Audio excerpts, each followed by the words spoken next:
آج آپ کو ایک ایسی مسجد دکھانے آیا ہوں جو کہ ہو مسجد نبوی کے طرز تعمیر کے مطابق تعمیر کروائی گئی ہے۔ بہاڑی میں انہوں نے جامعہ تاجدار مدینہ کے نام سے ایک مسجد تعمیر کروائی ہے، جس کے جو گنبد، مینار، محراب یا پھر اس میں لگے ہوئے دروازے یا پھر نمازیوں کے نماز پڑھنے کے لیے جو قالین موجود ہے، انہیں دیکھتے ہی ہو مسجد نبوی کی یاد تازہ ہو جاتی ہے۔ 150 حافظ ہیں جو اس وقت پڑھ رہے ہیں ماشاءاللہ۔ گنبد خضرا کی اجازت ملی، فرمایا کہ نہ صرف گنبد خضرا بنانے کی اجازت ملی بلکہ آقا کریم علیہ السلام نے ہمیں زندگی کی اتنی مہلت بھی عطا کی ہے کہ تاجدین بیٹا جب تک یہ مسجد کمپلیٹ نہیں ہوگی آپ دنیا سے جا نہیں سکیں گے۔ ہمیں مسجد نبوی کے جو سابقہ کارپیٹس تھے ریڈ کلر والے وہ ہمیں مل گئے، تقریباً 1,15,00,000 روپے صرف انہوں نے ادا کیے، کوئی 10 لاکھ ہمارے باقی مریدین نے شامل کیے۔ حضرت شیخ بدر الدین جیلانی قادری رحمۃ اللہ علیہ ان کو 58 میں وہاں شہر والے قبرستان میں دفن کیا تھا، اور 1.5 سال کے بعد وہاں سے ہم یہاں لے کے آئے، شفٹ کیا،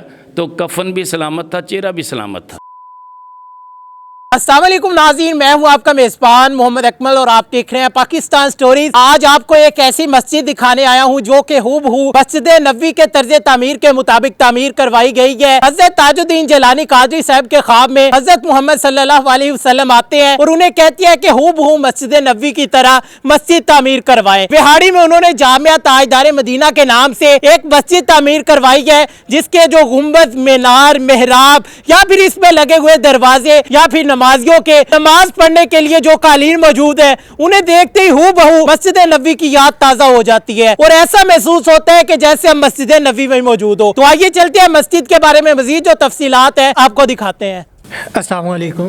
وعلیکم السلام ورحمۃ اللہ وبرکاتہ۔ اسحاق صاحب کیسے ہیں آپ؟ جی اللہ کا شکر، الحمدللہ خیریت سے ماشاءاللہ۔ اچھا، اس مسجد کی ہسٹری کے بارے میں بتائیے گا کہ کس نے تعمیر کروائی تھی، کب تعمیر ہوئی تھی اور کس وجہ سے کروائی گئی تھی، کیونکہ مساجد تو بہت ساری بنتی ہے لیکن مسجد نبوی کے طرز تعمیر کے اوپر ہی بالکل تعمیر کروائی گئی، اس کے پیچھے کیا وجہ رہی تھی؟ اس میں ایک تو پہلی بات یہ ہے کہ جہاں بھی دربار شریف ہوتے ہیں نا، یہ مسجدیں دربار شریف کی عکاسی کرتی ہیں کہ جہاں بھی اللہ والے ہوتے ہیں نا وہاں پہ نماز کا اہتمام کیا جاتا ہے، قرآن کریم کی تلاوت کا اہتمام کیا جاتا ہے۔ تو صرف اسی مقصد کو مد نظر رکھتے ہوئے اس مسجد کی تعمیر ہوئی۔ میرے بابا جی کا بہت شوق تھا کہ یہاں پہ قرآن کریم کی تعلیم بھی ہو، اور الحمدللہ اس وقت ہمارے پاس 150 حافظ ہیں جو اس وقت پڑھ رہے ہیں ماشاءاللہ، اور 5 ان کے مدرسین ہیں۔ اسی طرح بچیوں کا ادارہ ہے جس میں 5 درجے تک عالمہ کلاس کی اسٹوڈنٹس ہیں۔ اسی طرح ترجمہ، تفسیر، حفظ، ناظرہ، یہ ساری سہولتیں ہمارے پاس ہیں۔ سلائی سکھاتے ہیں ماشاءاللہ بچیوں کو۔ ٹوٹل میرا جو سٹاف بنتا ہے وہ 17 ان کی تعداد ہے ماشاءاللہ، اور سب کو باقاعدہ تنخواہ ملتی ہے، اللہ کا شکر ہے الحمدللہ۔ یہ بابا جی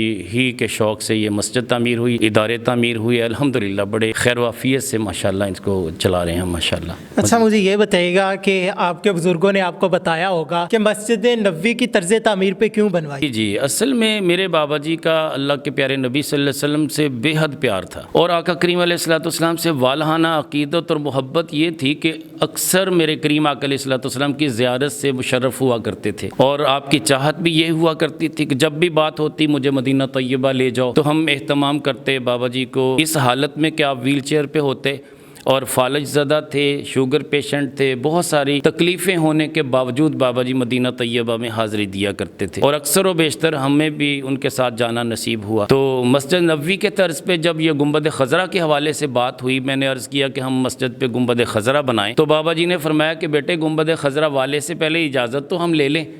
تو میں نے کہا کہ آپ کے اکثر خوابوں میں آتے ہیں تو آپ ان سے اجازت لے لیجئے۔ تو میرے بابا جی فرمانے لگے نہیں بیٹا، بیکاری کا کام ہے، در پہ حاضر ہو اور پھر بھیک مانگے، ہمیں آقا کریم علیہ السلام کے دربار گوہر بار میں لے جائیں تو ہم وہاں سے اجازت لیں گے، اگر سرکار مدینہ صلی اللہ علیہ وسلم نے اجازت دے دی تو ہم ضرور گنبد خضرا تعمیر کریں گے۔ تو پھر 24 لوگوں کا قافلہ یہاں سے مدینہ طیبہ گیا۔ ایک دن ایسا بھی آیا کہ بابا جی صبح سے لے کے شام تک بالکل استغراقی کیفیت میں رہے، بے ہوشی کے عالم میں رہے، صبح سے لے کے شام تک کچھ کھایا پیا نہیں۔ بعد میں جب ہوش میں آئے تو مسکرا رہے تھے۔ ہم نے پوچھا کہ آپ کی مسکراہٹ کی وجہ کہتے کہ آج سارا دن ہمارا اللہ کے نبی صلی اللہ علیہ وسلم کی کچہری میں گزرا. تو جب ہم نے پوچھا کہ گنبد خضرا کی اجازت ملی, فرمایا کہ نہ صرف گنبد خضرا بنانے کی اجازت ملی بلکہ آقا کریم علیہ الصلوۃ والسلام نے ہمیں زندگی کی اتنی مہلت بھی عطا کی ہے کہ تاجدین بیٹا جب تک یہ مسجد کمپلیٹ نہیں ہوگی آپ دنیا سے جا نہیں سکیں گے. تو یہ بابا جی کا شوق تھا. مسجد نبوی کے طرز پہ پھر اسی طرح ڈیزائننگ ہم نے کی. ماشاءاللہ, یہ ایسا واقعہ, ایسی بات ہے کہ جسے سننے کے بعد ایمان تازہ ہو جاتا ہے. الحمدللہ. اچھا مجھے یہ بتائیے گا کہ یہ جو مسجد بنائی گئی ہے اس میں کون کون سی چیزیں جو ہیں بالکل مسجد نبوی کی طرز تعمیر کے مطابق بنائی گئی ہیں, اور کون کون سی چیزیں ایسی ہیں جو بنائی نہیں جا سکی کسی وجہ سے, انہیں تشبیہ دی گئی ہے ان چیزوں سے؟ ہاں بالکل, آپ دیکھ رہے ہیں کہ محراب مسجد نبوی کے محراب کی طرز پہ ہم نے بنایا. اسی طرح اس کے جتنے بھی ستون تھے, ہماری خواہش تھی کہ یہاں پہ ستون بھی وہی ہوتے لیکن جگہ کم تھی تو اس وجہ سے ستون نہیں بنا سکے. دیواروں پہ ستونوں کی آرائش کر دی گئی. اب یہ ارد گرد دیکھیں گے نا سیم ایسے ہی لگے گا کہ جیسے مسجد نبوی کے ستون ہیں. تو اسی طرح ہم نے اتنی کوشش کی کہ ہمیں مسجد نبوی کے کارپیٹس مل جائیں. تو اللہ کا شکر ہے الحمدللہ اس میں بھی ہم کامیاب ہوئے. ہمیں مسجد نبوی کے جو سابقہ کارپیٹس تھے ریڈ کلر والے وہ ہمیں مل گئے, اور ہر جمعے کے روز ہم یہاں پہ کارپیٹس بچھاتے ہیں جہاں پہ لوگ بیٹھ کے مسجد نبوی کی یاد کو تازہ کرتے ہیں. اچھا مجھے یہ بتائیے گا کہ بہت ہی بڑی چیز ہے جی جی, اور بنانا آسان نہیں ہے. بے شک بے شک. کتنا وقت لگا تھا اسے؟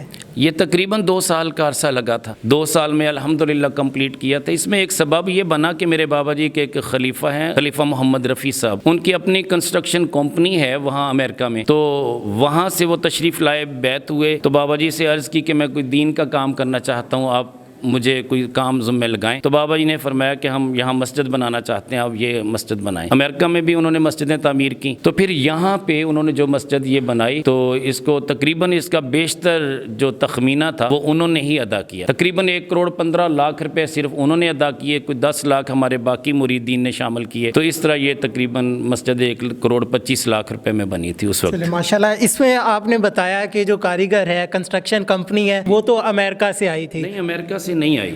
یہ میں وضاحت کر دوں کہ بھائی رفیع صاحب امریکہ میں ہیں, اب بھی نیشنلٹی ہولڈر ہیں امریکہ میں, ان کی طرف سے ہمیں صرف ڈونیٹ کیا گیا. کاریگر یہیں پاکستان کے مستریوں نے تعمیر. اس وقت بھی وہ کاریگر ہمارا بچیوں کا ادارہ ڈبل سٹوری کرنے میں باقاعدہ کام کر رہا ہے. اس وقت بھی مزدور لگے ہوئے کام ہو رہا ہے. لیکن بات یہ کہ عام مزدوروں سے, مستریوں سے بھی اس طرح بڑا کام لے لینا یہ معمولی نہیں تھا.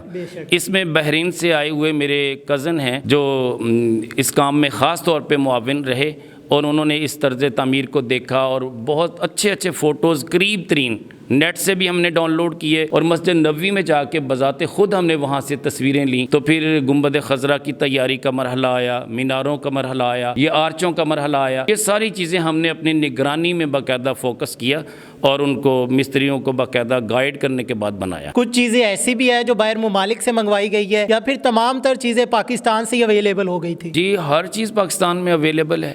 ڈیزائننگ کے لیے ہم نے جو کارپینٹر تھا اس سے کام لیا. اسی طرح ساتھ ساتھ ہی پینٹر کا جو معاملہ آیا, ڈیزائننگ وہ پینٹر سے لیا. اسی طرح یہ دروازے میرے کزن نے بنائے تھے. اب دیکھیں وہ میرا اپنے گھر کا فرد ہے, اس نے ماشاءاللہ بڑی محنت سے ڈیزائننگ کی. تو باہر سے کوئی چیز ایسی نہیں ہم نے منگوائی. اچھا مجھے بتائیے گا کہ یہاں پر 2 مزار بھی موجود ہے جہاں پہ 2 بزرگوں کو دفن کیا گیا ہے, وہ کن کن کے مزار ہیں؟ ہاں, سب سے پہلے تو میرے دادا جان, میری دادی صاحبہ کا مزار ہے, اور اندر جو حال کمرے میں بڑا مزار شریف ہے وہ میرے بابا جی کے مرشد ہیں حضرت شیخ بدر الدین جیلانی قادری رحمۃ اللہ علیہ. ان کو 58 میں وہاں شہر والے قبرستان میں دفن کیا تھا, اور 1.5 سال کے بعد وہاں سے ہم یہاں لے کے آئے, شفٹ کیا.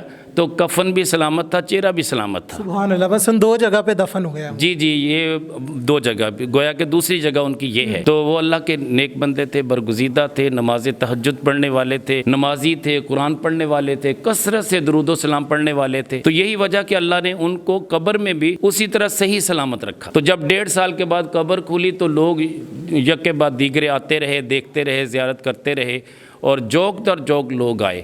تو اللہ کا شکر ہے الحمدللہ, مختلف علاقوں سے, شہروں سے بھی لوگ آئے جو جنازے میں دوبارہ انہوں نے شرکت کی. تو یہ حضرت شیخ بدر الدین جیلانی قادری رحمۃ اللہ علیہ یہ میرے بابا جی کے پیر و مرشد ہیں، میرے بابا جی پہلے مرید ہیں ان کے، اس وجہ سے ان کو پھر وہاں سے یہاں شفٹ کیا گیا۔ جی بالکل ناظرین، خلیفہ تاج الدین جیلانی کے جو صاحبزادے تھے اسحاق صاحب، وہ ہمارے ساتھ موجود تھے۔